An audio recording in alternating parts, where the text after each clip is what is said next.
George Reddy స్ఫూర్తిగా ఆత్మాభిమానాన్ని అణువున నింపుకున్న మా తమ్ముళ్ళు, మా తెలంగాణ తమ్ముళ్ళు వీళ్ళంతా.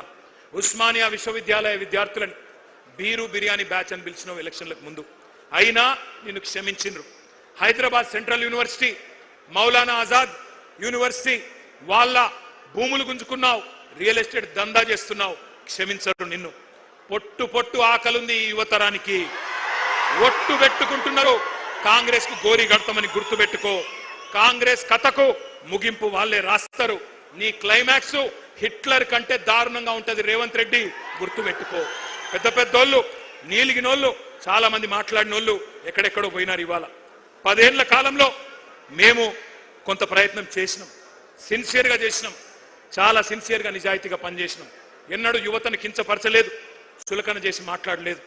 నీళ్లు, నిధులు, నియామకాలు మా ఉద్యమ ట్యాగ్ లైన్. అందుకే మన కొలువులు మనకే దక్కాలి అనే అది నిజం చేయడానికే కేంద్రంతో యుద్ధం చేసినాం. మీకు ఒక్క మాట తెలవాలి తమ్ముళ్ళు, కేసీఆర్ గారు పెద్దలు తెలంగాణ సాధించిన నాయకుడు, చావు నోట్లో తలబెట్టి మనకు రాష్ట్రాన్ని ఇచ్చిన నాయకుడు. ఆయన మీకోసమే కొత్త జోనల్ సిస్టమ్ తేవడానికి 2.5 సంవత్సరాలు కష్టపడ్డాడు. ఇక్కడి కొలువులు, ఇక్కడి ప్రభుత్వ ఉద్యోగాలు మన పిల్లలకే రావాలని 95% స్థానిక రిజర్వేషన్ చేయాలని చెప్పి శాసనసభలో బిల్లు పాస్ చేసి ఢిల్లీకి మోడీ దగ్గర పంపినాడు. 2 ఏళ్లు మోడీ గారు దాన్ని బూజు దులపకుండా అట్లే పెట్టుకున్నాడు. పెట్టుకుంటే కేసీఆర్ గారు మళ్ళీ తిరిగిపోయి మోడీ గారిని కలిసి, అయ్యా మా నినాదమే నియామకాలు, నీళ్లు, నిధులు, మా పిల్లలు ఎదురు చూస్తున్నారు, నోటిఫికేషన్లు ఆలస్యమవుతున్నాయి, ఈ కారణం వల్ల దయచేసి సంతకం పెట్టించండి అంటే ఆ రోజు మోడీ గారు అన్న మాట ఏమన్నాడు ఆయన? ఏందయ్యా నీది ఏమన్నా ప్రత్యేక దేశం అనుకుంటున్నావా, లేక భారతదేశంలో ఒక రాష్ట్రం అనుకుంటున్నావా? 95% రిజర్వేషన్ లేనిది ఎట్లుంటది అట్లా? దేశంలో ఎక్కడ లేదు ఏ రాష్ట్రంలో అంటే కేసీఆర్ గారు 1.5 సేపు మొత్తం తెలంగాణ ఉద్యమ చరిత్ర చెప్పిండు.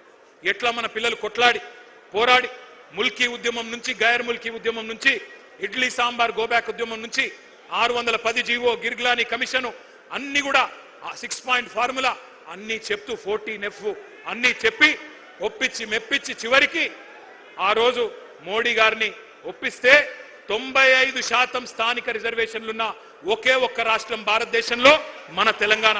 ఇది మన కేసీఆర్ సాధించిన విజయం, మన కేసీఆర్ సాధించిన విజయం. డిస్టర్బ్ చేయకండి బిడ్డ. ఒక్కసారి నేను మిమ్మల్ని అడుగుతా ఉన్నా, ఎంత ఘర్షణ పడ్డామో, ఎంత పని చేశామో, ఎంత శ్రమ చేశామో మాకు తెలుసు, మీకు తెలుసు. కానీ నేను మొత్తం మంచి జరిగిందని నేను అంటలేను.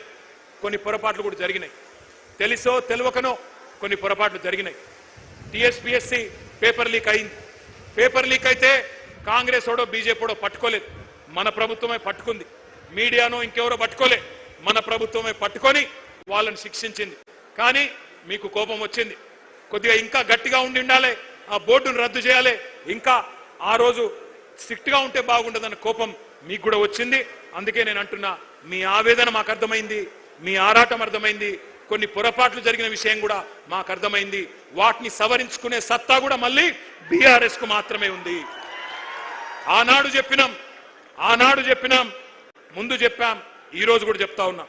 ఎప్పుడు ఎవరు అడిగినా, ఏ వేదిక ద్వారా అడిగినా చెప్తాం. 9.5 ఏళ్లలో ఆ రోజు మన ప్రభుత్వం, కేసీఆర్ గారి ప్రభుత్వం చేపట్టిన నియామకాలు 2,32,308 పోస్టులు. ప్రక్రియ పూర్తి చేసి భర్తీ చేసిన జాబులు 1,60,083 ఉద్యోగాలు. ఒక్కసారి ఆ స్లైడ్ వేయాలని చెప్పి నేను కోరుతా ఉన్నాను. నేను ఇవాళ ఈ వేదికగా ఇవాళ నేను కాంగ్రెస్ ను, బీజేపీని కూడా సవాల్ చేస్తా ఉన్నా. భారతదేశంలో ఒక దశాబ్ద కాలంలో కోవిడ్ వచ్చిన అత్యధికంగా ఉద్యోగాలు సృష్టించిన రాష్ట్రం తెలంగాణ. ఇవి గాలికి చెప్పే గణాంకాలు కాదు, కళ్ళబొల్లి కాకి లెక్కలు కాదు. ఎవరైనా ఛాలెంజ్ చేసుకోవచ్చు. కాంగ్రెస్ గనక ముందుకొచ్చినా, బీజేపీ ముందుకొచ్చినా దీన్ని రుజువు చేసే బాధ్యత మాది. కానీ మేము ఒక చిన్న తప్పు చేసినాం.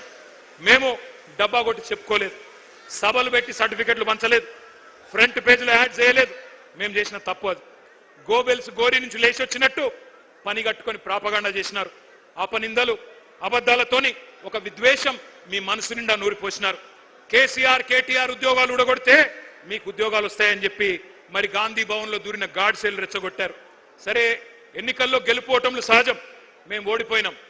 కానీ నేను అడుగుతా ఉన్నా, ఇక్కడికి వచ్చిన మీ అందరినీ, వచ్చినాయా మరి ఉద్యోగాలు? 2 లక్షల ఉద్యోగాలు వచ్చినాయా? ఉసిగొల్పిన మేధావులు, నేను వారి పేరు తీసుకోను, ఉసిగొల్పిన మేధావులు వాళ్ళు ఉద్యోగాలు